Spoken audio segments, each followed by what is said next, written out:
All right, recording is rolling. Welcome to Monday, October 2nd. I'm gonna make all one video. This is my honors students. This is my AP. It's gonna be pretty much the same thing today, except for at the very beginning. Right. So you guys turn in your quiz today. You guys turn in your quiz. Um, so we're starting a new unit today. When different textbooks lay out this information a little bit differently. I've been doing this last couple of years. It's been working out pretty good. Is we're going to take circular motion, which we'll do this week. The end of this week, next week, we'll get into universal gravitation. Then we'll take those two ideas, put them together, and make orbits. Right? Now, by AP's book, that's Unit 3. AP Unit 3. Right? So, some new pages, homework type assignments. Let me show both honors and AP since I'm just doing one video here. Right? For my honors students, that's the latter half of chapter 6 and chapter 7 puts together. Right? Just circle some puzzles there. For you guys in front of me, AP, this is chapter 7 in your book. They do rotation and gravitation and then put it together. So your book actually does follow that too, right? So I gave you guys that. It should be on your desk, right? I don't have a due date for that yet, but in time. It's going to take us 2 or 3 weeks. I've got 3 weeks planned, and so we'll see. Right? And then AP students also, I did open up Unit 3 on AP Classroom. Don't quite have a due date for that yet, but that's open if you want to see it. All right. And some other stuff in front of you guys. Over the weekend, I printed out the thumbnail versions of all these posters we've seen so far. So this is on your desk. This is for you. You can keep this. First page is measurement, scientific method, algebra, trigonometry, vector components, that sort of stuff. Okay. Second page, kinematic motion, linear motion projectiles. Next page, we've got Newton's laws of motion, forces, dynamics, a bunch of free body diagrams. There's actually a couple of pages of those. That's what we just wrapped up. You guys just turned in the quiz for that. Page after that, this is what we're starting today. So I'm going to pull up some of these posters today. Right? You guys can follow along with these thumbnail slides. Right? I've got rotation. We're going to focus on kinematics today. This is kinematic motion, but in the rotational context. Got some turntables on your guys' desks. Turntable here. Right? Later on this week, we'll get into centripetal force, and then eventually we'll bring in universal gravitation and put that all together and make some orbits. Okay. All right, got there. Right. You guys on your desk have a lab paper. Looks like this says rotational kinematic lab. Oh, look, there's a turntable and a bunch of spaces to record some data, and some spaces for some graphs. Now, so far today, as I've been going along, I've been using this. This is like a follow along type lab, right? So I'll be doing it up here. You guys have some turntables and some rulers and some protractors on your desk that you can follow along there. And then, so you haven't been able to quite finish this whole lab today, so we're gonna have to save part of this for tomorrow, but that's how we're gonna go here. All right, so put that paper aside just for a few minutes. Right, let's just look big picture at what's going on with this turntable. Okay. So I have 3 Roosevelts here. 3 Roosevelts. Right? Okay. Yeah. Give this thing a spin, and so far, like up to say like last week, if you wanted to say describe the motion of any one of these Roosevelts, you could put that in some kind of linear context, right? Like back, forth, up, down, right, left. You could do that. Even when we were doing projectile motion, we had some kind of parabolas going on. Lots of parabolas you guys have seen so far in this class. We could introduce a Cartesian system and say, well, how much horizontally and how much vertically? So it's still, just roped it back to some kind of linear type thinking, right? X and Y axis kind of deal, right? Right. But what about just like a circular motion? Can you describe like how far something's moved, say in a circle? But like, maybe we could quantify how many degrees it's rotated type, right? Kind of deal. Quantify how far something's rotated in degrees, right? What about like how fast it's rotating, kind of, right? Let's take both those ideas, like how far and how fast. Because in a linear context and an angular context, so sometimes for rotational, I'll just call it angular. Right? It's an equivalent type adjective. Right? You get a different type of results. Here, let's say like how far, right? Like if I want to say, suppose this rotates like 90 degrees, right? I could say like how far, right? Now, did all these 3 Roosevelts rotate 90 degrees? Yeah. So from here to here, they all rotate 90 degrees, right? So, that sounds like the same rotation, like the same angular displacement. I could call that angular displacement. Okay? But what about in terms of distance moved? Like, what if I break out a ruler and start measuring, right? Or what if these are like on circular racetracks and they're like driving around and the odometer's adding up, like how far do they go, like distance-wise in centimeters or meters, right? Ooh, this guy right in the middle goes how far? Nowhere. What about this guy? Okay, well, he would have traveled like maybe this far. Like he'd probably like go around like a quarter circumference, something like that. Well, look at this guy, like twice as far out, because he would be, right? Yeah, let's get some measurements. This guy's about 7.5 centimeters out. This guy's about 15 centimeters out. Okay. This guy's twice as far out from the middle as this guy. Do you guys think in terms of, like in terms of number of centimeters moved, this guy moves farther than this guy? How many of you guys think he moves twice as far since he's twice as far out?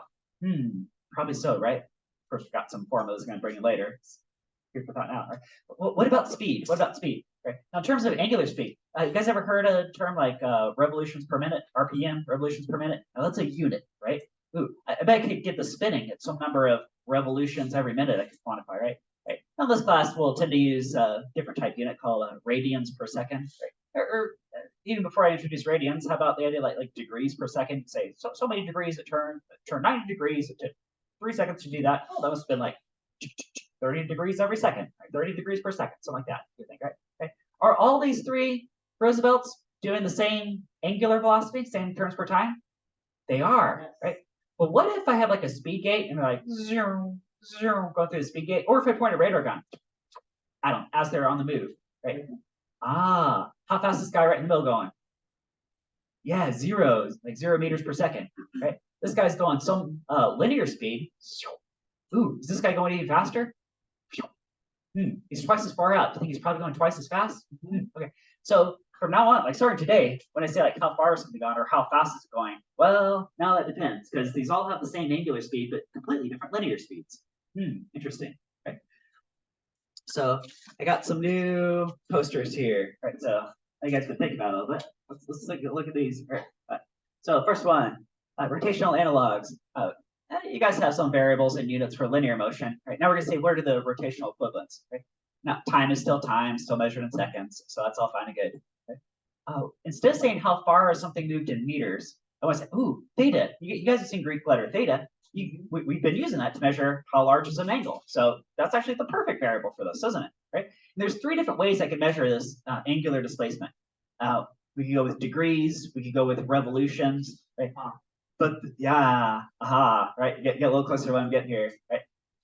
You guys also know radians, right? Radians to measure sweep out an angle, right? This one's like the pure mathematical way to do it, right? If you've been paying real close attention, I mean, you guys made lots of calculations with angles, like sine of 30 degrees, okay, got a so many degree angle, I want to break this vector into components. Right? If you paid real close attention, you might notice that every time you made a calculation with an angle, it was always inside a trig function. It was either inside a sine or cosine or sometimes a tangent, right? But what if you just want to straight multiply an angle by something, right? You have to use radians. Oh, yeah? 1 radian is 2 pi, right? Yeah, we'll get to that. We'll get to that. Okay. Yeah, so you're on track for someone. Yeah, I got coming up in the notes here in a few minutes. Yeah. All right. Instead of saying like how fast, like miles per hour or meters per second, like back and forth, right? Let's say like how fast is this thing rotating, right? We got Greek letter omega. I can quantify that radians per second. Right? There's a lot of ways you can quantify this, like revolution per minute is an example of this too. Right? Or how about the classic Earth makes 1 revolution every 24 hours? I bet you could convert to this type, and I've got that in the notes later coming up. We'll figure out what is Earth spinning? Ooh, in radians per second. Wonder what that is. Right? And then the last kinematic variable here is hey, something about acceleration. Now this could be the rate that you're speeding up or slowing down. But what about like a turntable? About this turntable, you guys got turntables in front of you. If the turntable starts from rest and then it starts speeding up spinning, maybe spinning faster, faster, faster, and then you let it go and it slows down to a stop, maybe because some kind of friction slowing it down. Right? What's the rate that it's speeding up spinning? And what's the got hooked here? Right? And what's the rate that it's slowing down? Right? Oh, I bet I could quantify that in some radians per second per passing second, like radians per second squared, speeding up or slowing down spinning. Right? Now, for now, like this month, we really just care about the top half of this table, right? The bottom half of this table, we're pretty much going to say for December. I will talk about inertia just a little bit, just to plant an idea, but we're not really going to touch that until like December type, right? Like, hasn't mass in kilograms represented how much inertia something has? like if I compare these two guys, say like inertia, that's like tendency to keep doing what it's doing. Like there's some force it takes to change its state of motion, right? Okay, not very much force on this one. This guy, ooh, that's a lot of force to change its state of motion for this guy. It's really hard to change state of motion. Notice I'm not picking up anything about its weight, but it's something about its mass, right? Now, in a rotational context, it's not just how much mass, but it's also where that mass is located. Look at that sum of mr squared. So if I treat these as point masses, right? Pop this guy right in the middle, 0 centimeters from the middle. Okay, it didn't really hardly change anything. Feels pretty much the same as it not being there. But if I slide this guy over here, ooh, now I feel a lot of resistance to change in motion. It's really hard to get going. Once it is going, it's also kind of hard to stop it too. You guys ever ridden a bicycle with big old 27.5-inch diameter wheels? Right? If you ever get a chance to, it's really hard to pedal to get it going, but once it is going, also hard to stop it. Okay, right. But again, not so much going to focus on that. We really care about the top half of this table, which is rotational kinematics. Okay, okay.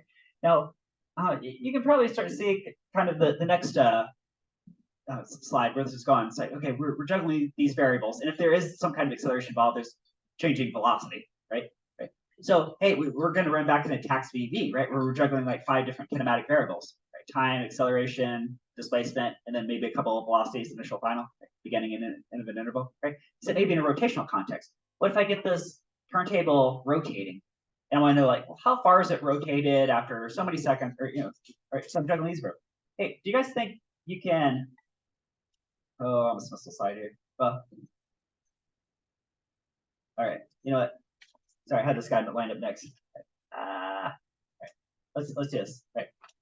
I forgot. I was going to show you guys first how you can translate back and forth between how between your linear values and your kinematic variables. Okay, that's what I got next. Right. So,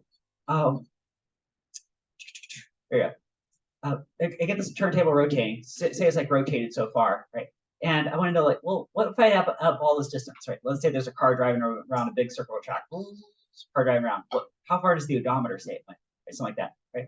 Well, you can very simply say, well, how far has it rotated, say, in radians, and multiply by the distance from the center. Okay. So, give you guys an example of that.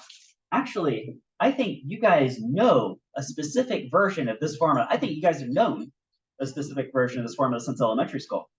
Who knows? Yeah.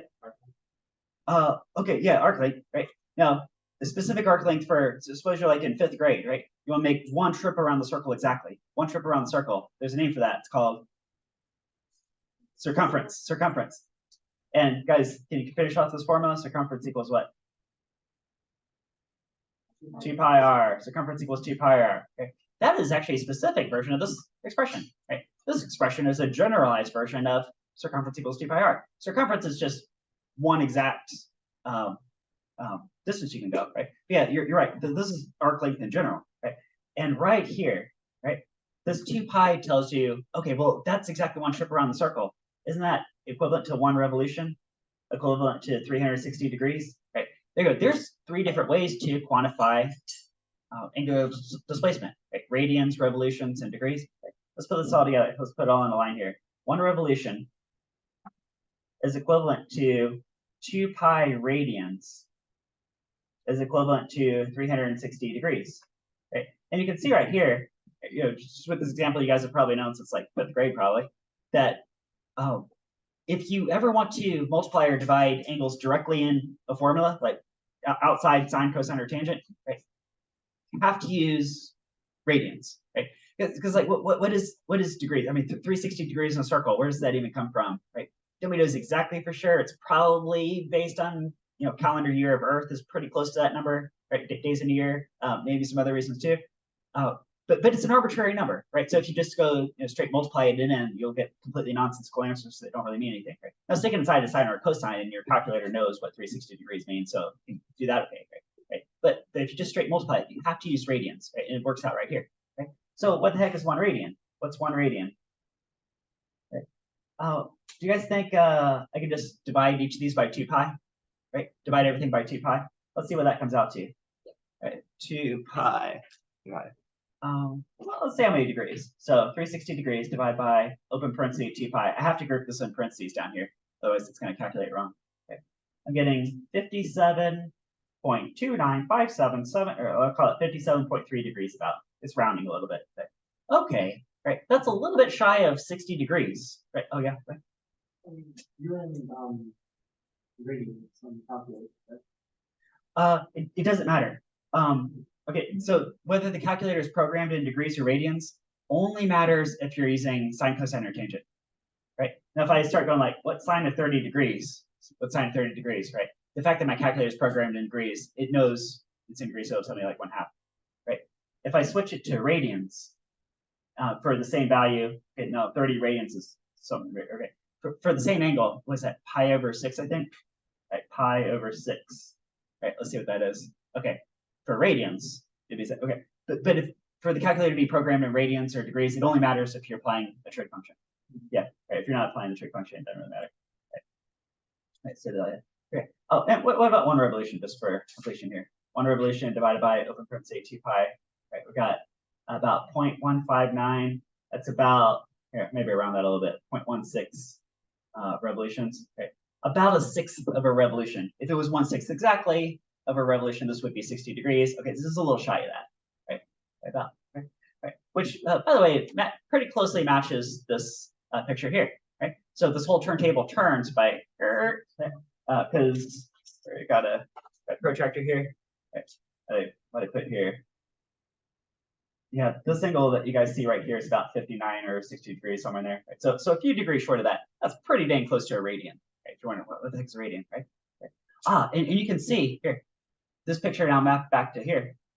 Okay, so if you turn like a radian, okay, whatever the radius is, ooh, do you guys think you can take that radius and wrap it around the outside? If this was 1 radian, it's pretty dang close. And this radius is pretty close to that x value right there. It'd be like 1 radian, right? It's pretty close to like how far out here. Right? Oh, and if you're like half as far, then this moves like half as far here, right?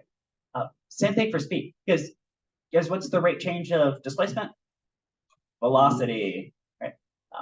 Now I might call this tangential velocity or just speed because now the direction is always changing, so it's not actually constant linear velocity anymore. I might say tangential velocity or speed, right?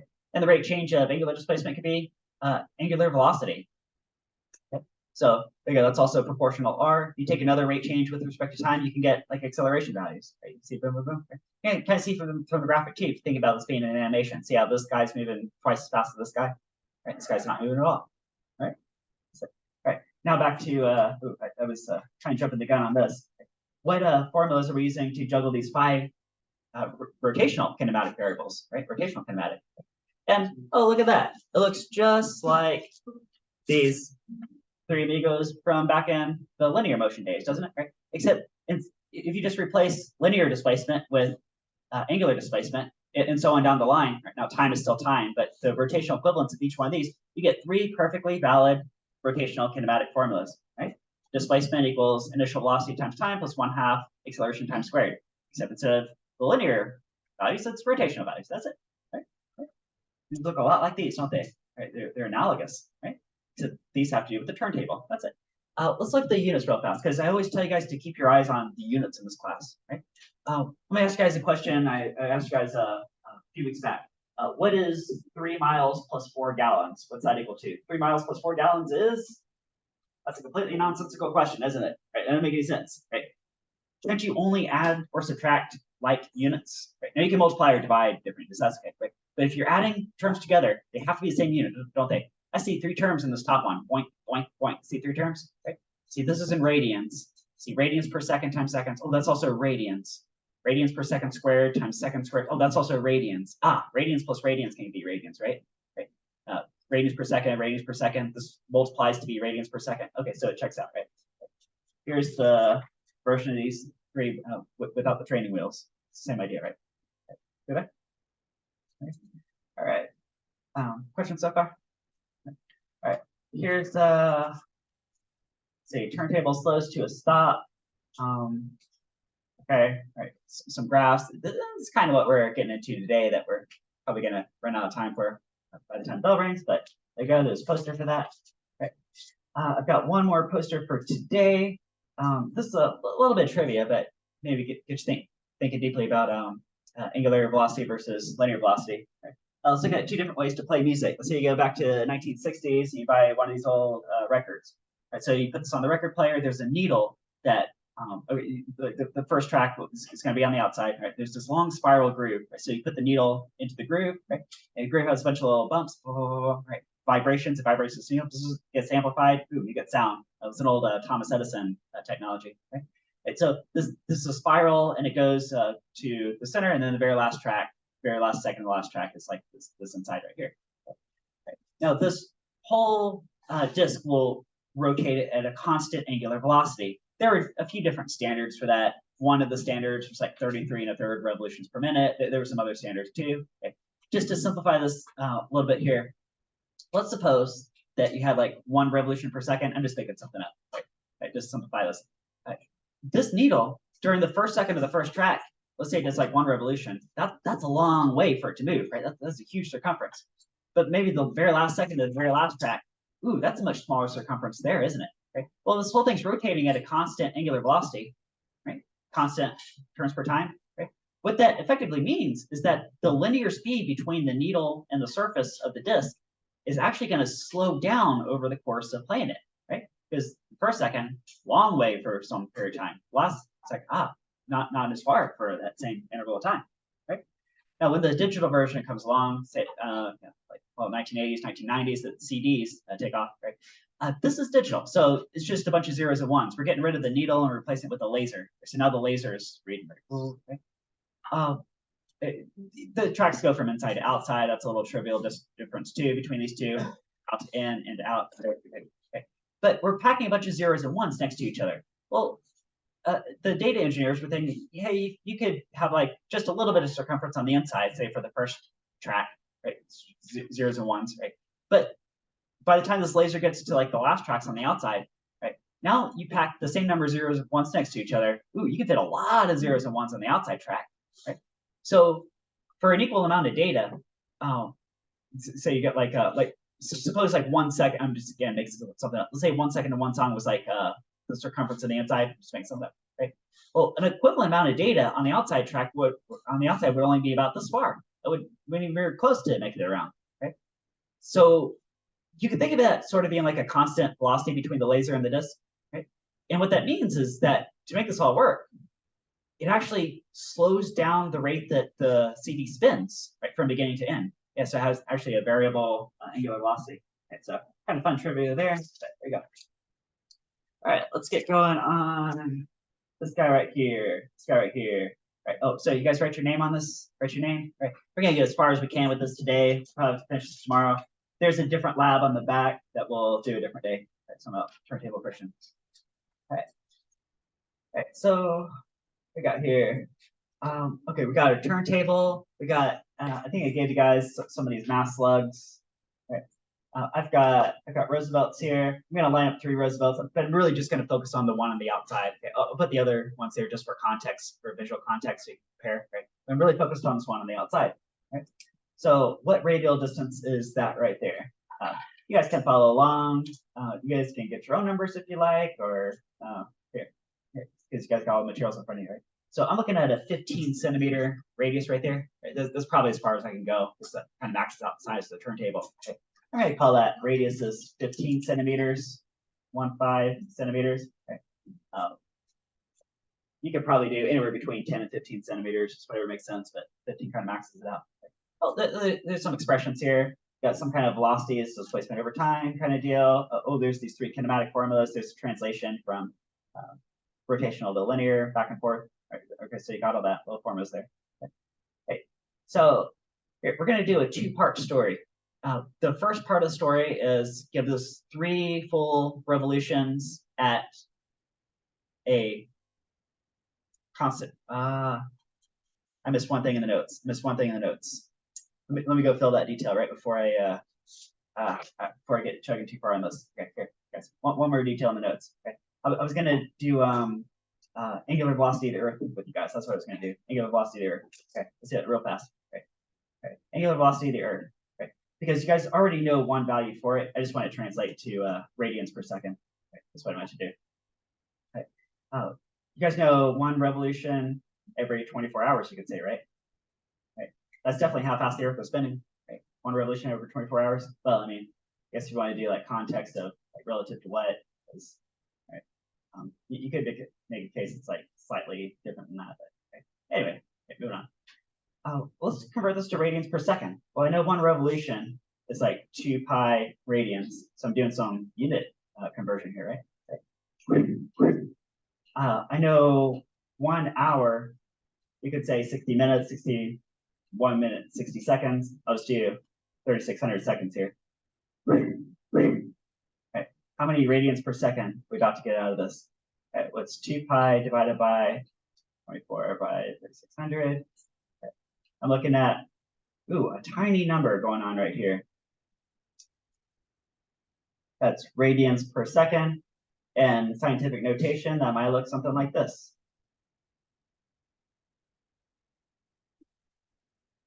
Okay, so like that, right? But you know, I think I could believe that, because if I'm, say, up camping on the moon, right, and I'm watching the Earth spin, can I notice it rotate? Maybe. It would literally take all day to rotate once, right? So yeah, that's how fast the Earth is spinning in this unit radians per second. Okay, of course, it's a tiny number. It takes all day to spin once. Okay, right, now let's get back on track here. Right? So the story is we're gonna rotate this 3 revolutions. We're gonna do this turntable here. I'll dim up for you guys, and then I'll go back and get some measurements. Right? So here's like the x-axis where it's zeroed out. I'm gonna go. There's, bam, 1 revolution. Bam, 2 revolution. Bam, 3, and then I'm just gonna let it naturally like slow to a stop. Okay, right. I've got a stopwatch to measure how much time did it take during those 3 revolutions. Okay, and I got a protractor. When it slows to a stop, I'm gonna measure like how many degrees was it to slow to a stop. Okay, we'll record those numbers, and then we're gonna do a bunch of equations with those numbers and some graphs got lined up. Okay, so here, gonna go back, reset it, and just do what I did, except I'm gonna time it. Right, here we go. Might do a little faster. Okay, if you guys want to follow along, you guys got turntables and stopwatches too. Here we go, and bam.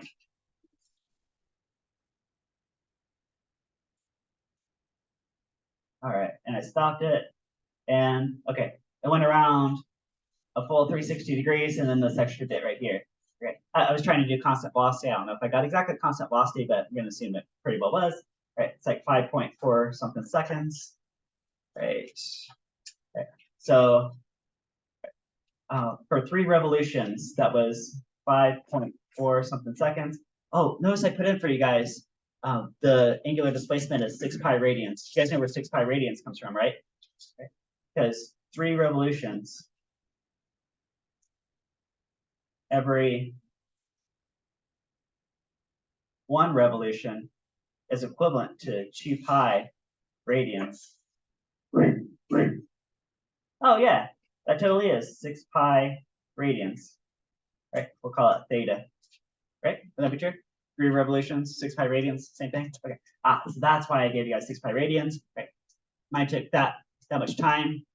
Assuming pretty well constant velocity, constant angular velocity. Right. Right. So what is that angular velocity? Is the next question. Right. How fast was it rotating while I was doing that? Right. Oh, well, I know that linear velocity is linear displacement divided by time, right? If I went and see, if I went 120 miles in 2 hours, that's 60 miles per hour. Oh, 60 miles per hour. Right? And the rotational version of that is angular velocity is angular displacement divided by time. Right? If you like, you could say this is also, where is it? This first kinematic formula, if you assume that alpha is 0, right? Because alpha 0 is the same thing as constant velocity, right? We're talking about for constant angular velocity. That's just that formula rearranged, right? Omega is theta divided by t, right? I do. So what do we got here? I went 6 pi radians, of course. I think everybody's got 6 pi radians, right? Now, if you did it yourself with the stopwatch, you might have a little bit different time. Mine was 5.41 seconds, right? Oh, I'm about to get radians per second out of this. Let's see what this comes out to. Was 6 pi radians it went, all in 5.41 seconds. Let's call it 3.48 radians per second. About like that. 48 radians per second. 3.48 radians per second. Right, guys, get that? Right. I want to get one number that goes to the like slowing to a stop. Right, I meant to grab that. Let's grab that first, right? Before anything else. What's this angle that it slowed down, came to a stop, right? So don't need the turntables turn much since I stopped saying. Right? So remember, I did 3 revolutions, then I let it go, and I watched it go around a full 360 degrees, and then this extra bit right here. So let's see. I want to quantify how much is that extra bit.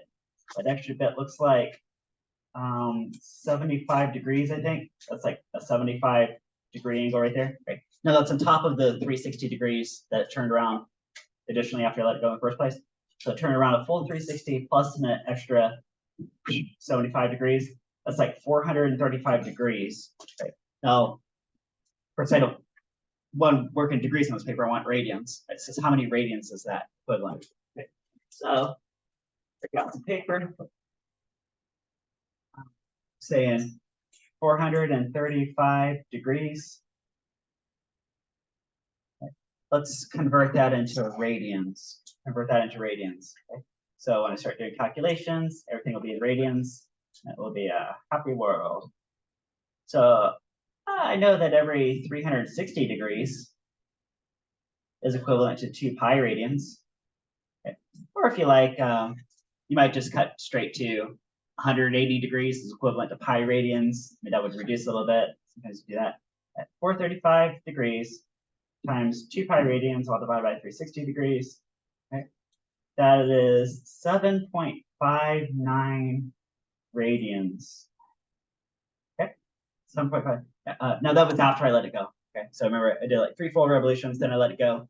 From the moment I let it go to the moment it came to a stop due to friction, it was turning that many radians. Okay, so that's getting to the second half of the story. I just want to mark that number down. But other than that, we're gonna probably have to save the second half of the story for tomorrow. Right? Okay. Oh yeah. Okay, there you go. All right. Let's go back and analyze. Right. Well, I was turning it at a constant velocity. Okay. So we know it turned 6 pi radians because that was 3 revolutions. I did it in that many seconds. Therefore, it was rotating that fast, that many radians per second. Constant velocity. Okay. Right. Hey, what are like the linear equivalents going on? Like how far in centimeters and how fast in centimeters per second was this outside Roosevelt moving? I like that. Okay. Right. Because if I imagine this being like a huge circular racetrack, and this Roosevelt out here, let's say he's like driving a car around, right? Say how far is 3 revolutions at this 15 centimeter radius, right? And suppose you point a radar gun at him, or he's going through a speed gate, right? How fast would that have been? It's turning like 3 revolutions in that like 5 point something second interval, right? Well, I know that here. Let's flip the poster.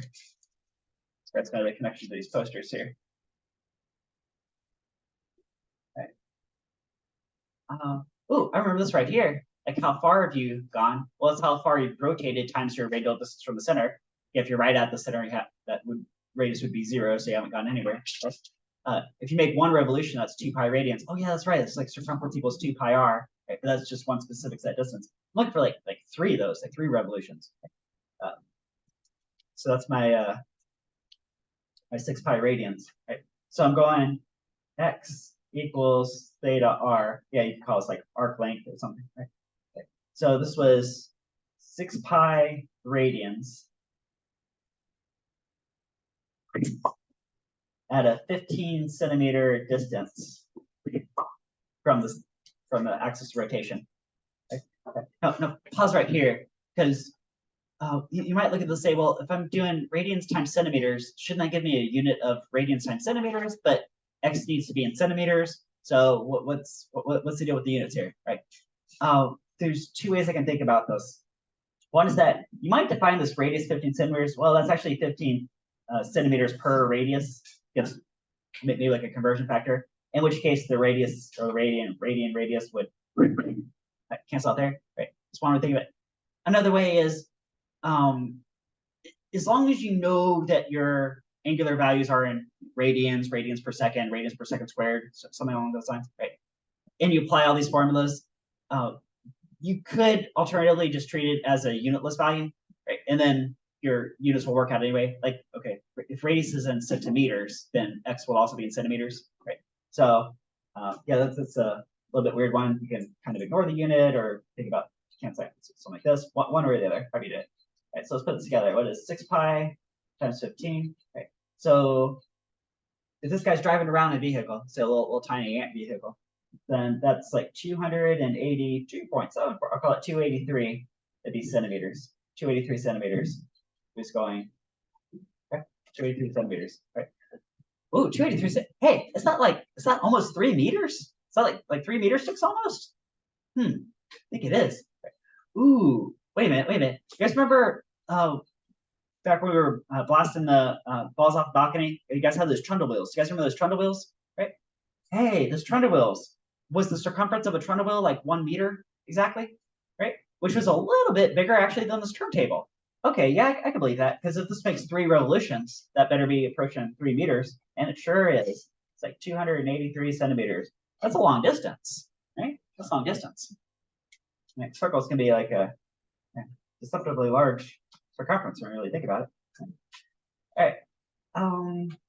And what speed was it going? And I'm calling it initial speed because that's kind of a setup for the second half of the story when you let it break to a stop, right? So sound starts changing, right? But it was a constant speed while I was keeping it going, right? What is that speed? We're going to look at 2 different perspectives how to get there. 2 different perspectives for speed. Right? One way I can say is your linear speed is equal to your angular speed times your distance from the center. That's one way to do it. Alternatively, I could say linear speed is equal to linear distance divided by time. Notice I'm not saying displacement, because if you make 1 full revolution, you end up exactly where you started. So your displacement is calculated to be 0. But I'm saying distance, because if you're like driving around in a car, the odometer is adding everything up, right? Like as a scalar value kind of deal. Right? Right. I bet if we do both of these perspectives, we should come out with the same linear speed, right? So if I point a radar gun at this outside Roosevelt, I should get the same value regardless of how I approach this, right? Well, moment of truth. This is all about to, we're going to test this all out and see if this stuff really works. Okay. So linear speed, from this perspective, I was going at, see, 3.48 radians per second. 3.48 radians per second, or if you want to use your own numbers, if you have something different, right there. And this was for 15 centimeters, or centimeters per radius. However, the radian radius is going to cancel out. Give me centimeters per second to represent speed. What's 3.48 times 15? That's like 52.2. That'd be centimeters per second. Like that, 52.2 centimeters per second. Right? Right. So I got a number here, 52.2. I hope. Right. We're going to find out from this other perspective. And what about total distance divided by the time? Okay. So let's go in 283 centimeters. 283 centimeters. Okay. And I did that in 5.41 seconds. 5.41 seconds. All right, so many centimeters per second we're about to get. What is that divided by that? Okay. That's like, 52.31 something centimeters per second. All right. Look, it's pretty well, bam, a match. Right? I mean, there's a little bit of rounding here and there. Right? So I get, once you get down to the 3rd digit of precision, it starts to get a little fuzzy, right? But they're both saying about 52 centimeters per second. Look at there, right? Right? All right. All right. So we're good up to that point. Questions so far? Okay. Yeah, again, that was so we pretty well recorded the data for the first half of the story. Okay. Now, the second half of the story, remember, is you let it go and it slowed to a stop. And for that, at least I got this number recorded. I got how many radians it took to slow to a stop. So mine did a full revolution and then some. Okay, that's why it's more than 6.28 radians would be 1 revolution, right? 2 pi is 6.28. Right? And mine's more than that because. All right. Let's look at these graphs over here. Ooh, got 6 graphs lined up. There's theta versus t. That's angular displacement, how far did it turn in radians as a function of time in seconds. We got omega versus t. That's angular velocity in radians per second, how fast is it going as a function of time in seconds. Got alpha, that's angular acceleration. I should put this down here. It's like going to be a negative value, or possibly. I mean, eventually, because it slowed down, right? That'd be angular acceleration. That's radians per second per passing second. Ooh, I can call it radians per second squared. Something to do with it possibly changing its angular velocity function time in seconds. Okay. I meant to point out too, theta, omega, alpha, and a rotational context, right? Those are all listed out right here, like theta, angular displacement, omega, angular velocity, alpha, angular acceleration. This is something I gave you guys very first day of school. You guys remember that? This table has all your variables in units. Oh yeah, radians per second squared, blah, blah, boom, right there. That's some rotational stuff. All right, so you guys got that listed out. Terms for those. Oh, and then these 3 graphs on the right are, linear equivalents. How far x did it go in centimeters? Maybe I'll call it distance in centimeters versus time in seconds. Right? How fast was its speed in centimeters per second? Right? I could call it tangential velocity. I could call it speed. I have to be careful about just calling it velocity because it's always like changing direction. So, right? No, so it's function of time in seconds. And linear acceleration, I could call it tangential acceleration. This could be centimeters per second squared as a function of time in seconds. Okay? I should make a side note. Nowhere on this lab have I mentioned anything or made any way to measure or record what's called centripetal acceleration. Or centripetal acceleration, centripetal force has something to do with like what force is holding it in a circle. Right? That's not really part of this lab, but it'll come up by the end of the week. Right? So it'll show up later on. Right? Right. But we got some kind of like linear acceleration that could be speeding up or slowing down tangentially. Some kind of angular acceleration has to do with like the turntable spinning faster or slower itself.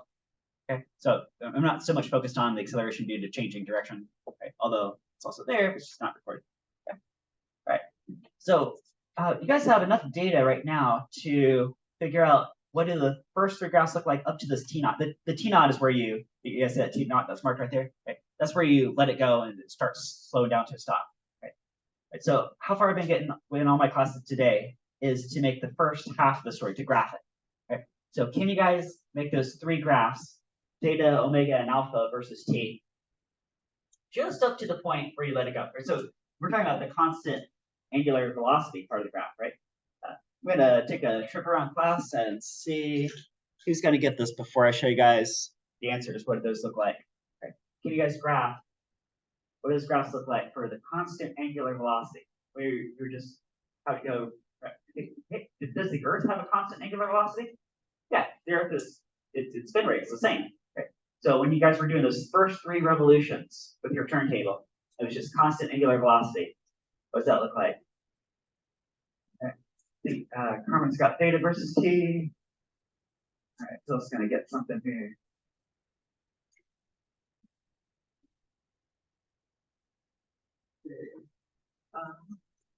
Yeah. All right, Stephen got them. Tim got all of them. All right. I think Spine's got theta versus t.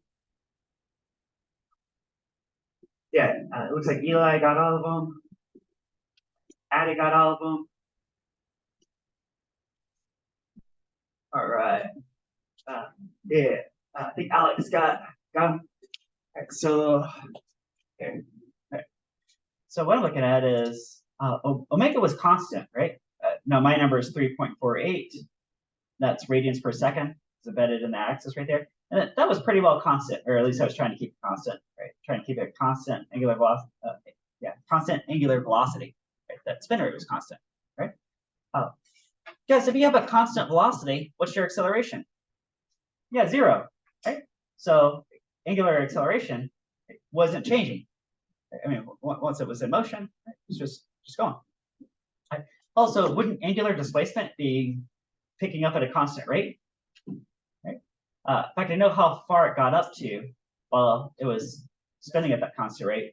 It got up to 6 pi radians. Right, that's what it did. Right. How about the linear equivalence of all those? So we got some numbers for those too. Hey, isn't it true that your linear values are just your angular values scaled up by just multiplied by r? Right? Oh, well, that means I think these other three graphs are going to pretty well look the same, right? They'll have different numbers in units, but they'll be the same type shape. Okay? Like the linear velocity, if I say tangential velocity, the outside Roosevelt was always moving at like 52 centimeters per second, right? Now it was changing its direction, so I can't say exactly constant velocity, but I might say constant speed or tangential velocity. It was always 52. So anytime it's supposed to cop off to the side, point a radar gun at them, it's always 52 centimeters per second, okay? Which is also zero tangential acceleration, right?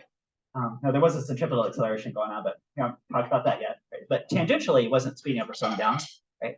His speedometer is always pointing at 52 centimeters per second, right?